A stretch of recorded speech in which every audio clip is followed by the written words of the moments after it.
blood. But think about this. Spawn was a man who sold his soul to the devil and was a homeless superhero, homeless person. Now think about the unconscious bias that it took place. Think about the extreme. Have you ever heard of a homeless superhero before, of a bum superhero? Have you ever heard of a superhero who sold his soul to the devil? And yet in McFarlane's unconscious mind, while he was doing, and by the way, I applaud and I thank McFarlane for the effort that he did, but subconsciously, unconsciously, as a black man, he had to be a bum.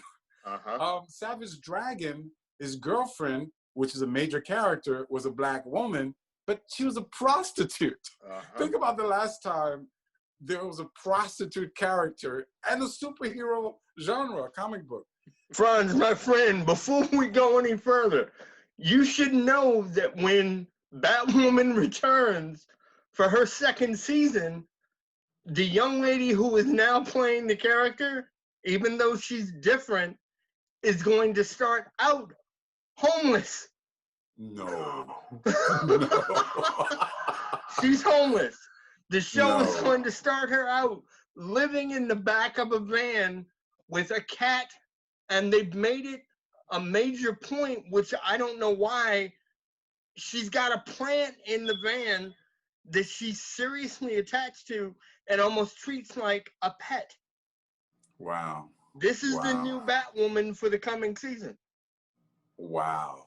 And again, this is an opportunity. This is really an opportunity for you, the viewers, particularly those of you who are on the side of attacking the social justice warriors, of feeling like minorities are taking over and so on and so forth. It's an opportunity for you to reflect and to learn something, and to learn how unconscious and unbiased racism and feelings occur. It isn't to say there isn't good stuff happening. It isn't to say that Black Panther, the movie, doesn't exist. It isn't to say that, you know, positive characters aren't being done. It is, however, to identify how unconscious biases work. And ask yourself, again, how many superheroes can you name who have been homeless? And of the two that I can think of, both are minorities. Ask yourself how that translates into society as a whole. And try to understand now that it doesn't have to be Ku Klux Klan, white supremacists, you know, I'm going to burn down your house or burn a car. It doesn't have to be that for that to have an impact, because if that wonderful creator who wanted to be inclusive, Kevin, who wanted to have a Black character featured, if that person can unconsciously put that Black character as a homeless person, then what does it do for a manager who's hiring or promoting the next person to the next position? Yes. What does it do to the next person in power who has to choose among people of different races? And understand how society gets labeled and gets placed into certain positions. Try to understand that and grow from that as a person, if you choose to be on the side of right and the side of justice. If I'm on the line of what you just said about right and justice, I don't know if you're aware that when the original Batman '89 movie was done, and of course everybody remembers Billy D. Williams playing Two-Face, that when Batman Forever was done, the reason why Billy D was replaced was not because he didn't want to come back. It was because when they were putting everything together, basically the answer ended up being that the producers, the directors, the people responsible for it couldn't see Billy D. Williams as a villain. Interesting. And it was sort of like, okay, so you get Tommy Lee Jones to do it, not to take anything away from Jones as an actor. He's fantastic. But you get Tommy Lee Jones to do it, even though Tim Burton had set you up with a Black Harvey Dent, regardless of whether or not the ethnicity was correct or acceptable or whatever word you want to use. You take the Black guy out just because you say he's too cute and can't play mean. Interesting. I've always looked at it like that. And along the same line, years ago when they did the first Daredevil movie, Michael Clark Duncan playing Kingpin. I know people pan that movie and hate it with a passion. I honestly am one of the only folk, I think, on the planet that loved the thing. It worked for me. Interesting. And I truly thought that Michael Clark Duncan did a fantastic job with the Kingpin. I liked his interpretation of what he did for the character. I truly wish that they had figured out a way of bringing him back. One of the reasons why they did hire him, of course, was because of his size and his Sure. girth, and they needed a guy that was big enough to do what was intended from the story. But that has a lot to do with it. You know, it really comes down to, and not to nitpick, but since we're on the subject, have you ever actually kind of dug into the whole thing with John Stewart and the Green Lantern and the fact that he loves Shira, and what you actually have is the black man in love with the alien? Mm. I didn't delve into that aspect of it. I delved into the aspect that as a black Green Lantern, he was the first superhero responsible for the death of billions of lives, Exactly. and so on and so forth. And it fell into that sort of unconscious bias. Exactly. You know, the truth of the matter, again, this is a moment for us to kind of look into the mirror.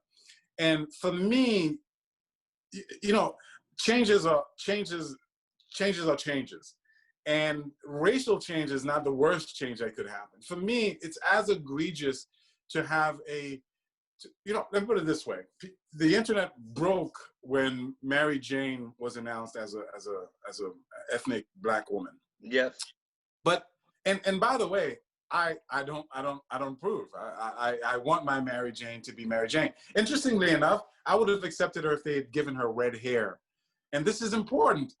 I would have accepted it if they gave her straight red hair, if she was the character of Mary Jane, if she acted like Mary Jane, and the last piece, if she had the same race as Mary Jane. But there are three components here, and the race is the least important of them. I hate the Mary Jane depiction because Mary Jane is not, I'm sorry, she's not a geeky, frumpy girl. She's the opposite of that. She's not the chick nobody talks to. She's the hottest girl in the school, except for Gwen Stacy, who is prettier. That's my personal bias. I'm a Gwen Stacy guy all the way. Okay. So are you aware that they're bringing Kirsten Dunst back as Gwen Stacy? In the Spider-Verse? As Mary Jane. Oh, I'm sorry. As Mary Jane in the Spider-Verse universe. She's coming back. That's going to be interesting because I guess it's a take of it, Spider-Verse. I don't know what they're going to do. But the point is that those changes are as egregious as the change to her race. Yes. It's worse, in fact. It's more egregious to make Mary Jane frumpy than to change her race. Mm-hmm. And let me go another way. As a Spider-Man fan, it's more egregious what they've done with that character than what they've done with any other character in the Marvel Universe. I am sorry. It isn't an attack on the individual actors. People work hard, and I don't want to, you know, dismiss or overly bash or criticize people. But Tom Holland is a fine person as far as I know. He's a fine actor as far as I know. That depiction of Spider-Man, I'm sorry, that's not Spider-Man. If you don't know Spider-Man, learn about Spider-Man. Oh my God, Mr. Stark, can I please you? My father figure, Mr. Stark. That is not Spider-Man. That's never been Spider-Man. Do you mind if I throw something at you? I'd love your take on this. Go. The fact is, Tom Holland to me only works as Spider-Man when he's completely covered in the suit. Yes. When you take off the mask, the whole geeky thing, he ruins the portrayal for me. Yes. It's nothing against him as an actor. Absolutely not. It just doesn't carry through.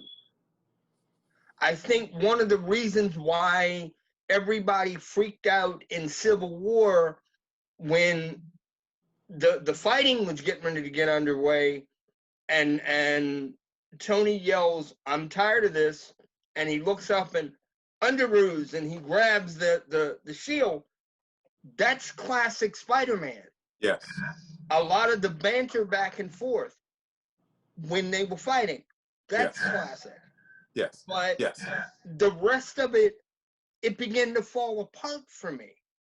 And like I said, maybe it's because, like yourself, I'm an old-fashioned purist. I want my characters the right way. I want them depicted the way that I grew up with them. And his take as the geeky, like you said, you know, surrogate father thing for Tony Stark, I really don't like that as a story arc. It doesn't work. I hate it. I absolutely hate it. First, because it's not the character. And I'm going to give you guys examples of what Spider-Man was when he first met the Avengers in the comic books. I'm going to give you examples of what Spider-Man was when he first met the Fantastic Four. Spider-Man was a brash, arrogant, I'm going to kick your butt, nobody's better than me type of guy. He wasn't the, oh my God, Captain America, the greatest. Oh, do you like me, Captain America? I don't know why they keep, personally, Marvel needs to stop going backwards and putting him in high school. I'm tired of the high school thing. Listen, what happened is in the 2000s, Joe Quesada and Miles Millar and what's his other name? Brian Michael Bendis, who I'm trying to forget his name. They introduced a new way of interpreting the comic books. And it was people who didn't know the characters, but just basically went with what they knew. Yeah. So Spider-Man is supposed to be a high school geek, which is our origin. So let's make him a high school geek, and let's make him the one that no one likes and the butt of the joke. With the Ultimate series, Reed Richards is supposed to be a scientist. Oh, well, he's a scientist, so let's give him glasses. He must be a geek. And let's make him the guy who can't get the girl and the butt of the joke. And so on and so forth. They went with the stereotypes of the characters rather than the actual characters. Yes. And I have been screaming, talk about screaming in the conversation that we've had. I've been screaming about these changes and the effects that they're doing and changing that magical creation into something else and the impact it's going to have. And 20 years later, that impact is showing up. The comic book industry, Marvel, is in deep trouble. People are not reading these characters anymore. They're not as connected anymore because they're not the characters that they grew up in. Not forget about growing up. They're not as good. They're not as good. This new depiction of Spider-Man is simply not as good. The new depiction of Captain America, whether it's the Falcon becoming Captain America or Steve Rogers, they're not as good as the original creations. And so these changes, as a purist, I'm 100% against. Let me ask you, since we're on the subject, how do you feel about Falcon becoming Cap? Listen, the fact of the matter is I don't like it. I don't like it. I don't like Thank you. Nobody's Captain America except Steve Rogers. That's Jesus Christ Almighty. Exactly. Exactly. I don't like it because it isn't Captain America. I don't like it because I know Captain America. I love Captain America. And when I know and love something, well, you know, if I love hamburgers, it's not the same thing as hot dogs, right? So if you give me a hot dog, may be just as good as a hamburger, but it's not my favorite thing. Mm-hmm. And so when you're changing the character into something else, you can't expect me to have the same connection as to the character. And I think it's also, as much as I appreciate the effort, I kind of get what they're trying to do. And as a minority, as a Black man, I appreciate it. But this is a perfect example of where I think it's a wrong way of addressing it, of dealing with it. And in fact, I think it's kind of demeaning to take the mantle of Captain America and sort of give it to a Black person. Yes. Let Falcon be on his own as great as Captain America. or create another character that's as great as Captain America. If you can, that's a difficult thing to do. But bottom line is that I am against the changes. I do not like the changes. I value my characters for what they are. I value the genre for what it is, and therefore, no, I'm not supportive of Thank you so much. it. But you know what you find is that we have a lot more in common with people we may disagree with than you might find. One of the biggest lessons that I've learned in my life, and I'm going to try to share it with everyone, and hopefully they'll learn that lesson as well, is that things that are opposite of each other, things that are contradictory to one another, sometimes can equally be as valid. Yes. They can be equally as true. It depends on your perspective, right? And so if you look at, for example, you could ask yourself the question, is Christianity a religion for good or for evil? I can write a million books that give you the virtues of Christianity and the religion and all the good that it's done in the world. And I will be right. I can give you personal testimony of people and their experiences and how, Christianity has helped their lives for the better. And those people, their experiences are valid. I could equally write the same number of books that tell you the horrors of Christianity and all the people that it's hurt as well. So those opposite things are equally true to one another. And so when you are in a position and when you feel something, sometimes the danger is when you're right. Because you think, well, that ends the conversation because I'm right. You may be a minority and feel like, well, there's racism in the world, and that's where it stops. I'm just going to view the world as a racist. You may be a white person living in the South somewhere, and you might perceive Black people as taking over. And it's interesting. Their point of view is completely opposite. But from their point of view, they're right too. And so if we could look beyond our righteousness and to the other person's side, then we become a little bit humble and we become able to have a better conversation between one another. Does that make sense? Of course it does. Of course it does. And that's what I'm hoping people can get out of this, is to look at the other truths that are out there. I still remember growing up in the 60s and having an original copy of Crisis on Campus. And the impact that drug-oriented issue of Spider-Man had on the rest of the public, even if they didn't follow the comics.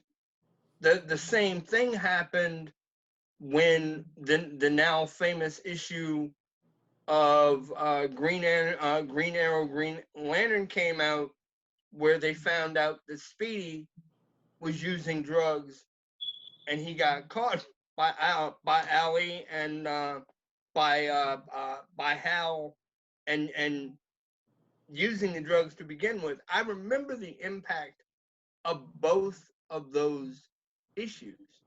I remember my grandmother's response to that, and in a manner of speaking, and how can I put this?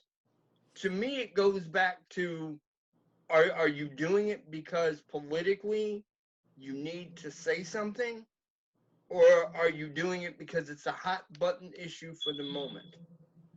And to me, all of that really congeals into the same stew, if you will. Don't just do something because some executive at Warner Brothers or some executive at Paramount or whoever's doing your show or helping you publish your comics. Don't just do it for the moment. Make it stick. Yeah.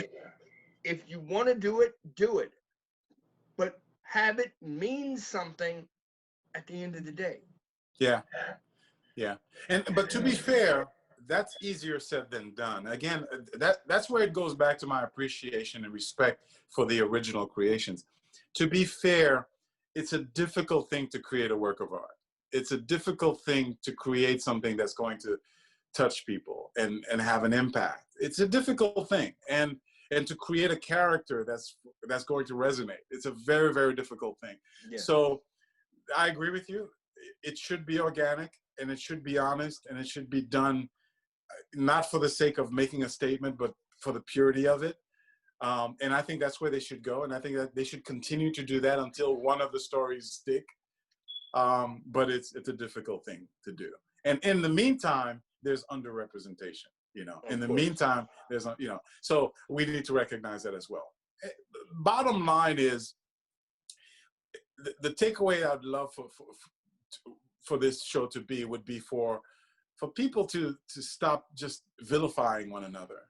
Stop attacking the social justice warriors as the evil people that they are, and stop attacking the people who you know, who are, bottom line, whose identity is feeling threatened. You know, it's not the validity of it, it's what you feel that makes you valid, you know? And so I kind of get that. And I hope that my getting it makes them get our point of view as well, you know? Agreed, because again, it's a 10% versus 90% situation. And they're 10%, they're upset over 10%, whereas 90% has been our reality. And so anyway, I think we've said what we needed to say. And I'll splice this together with the other show, and we'll make it a little bit longer than usual. My pleasure. Listen, love you, brother. I'll talk to you later, too, okay? man. All right, and man. in the words of Stan, Excelsior. So Excelsior.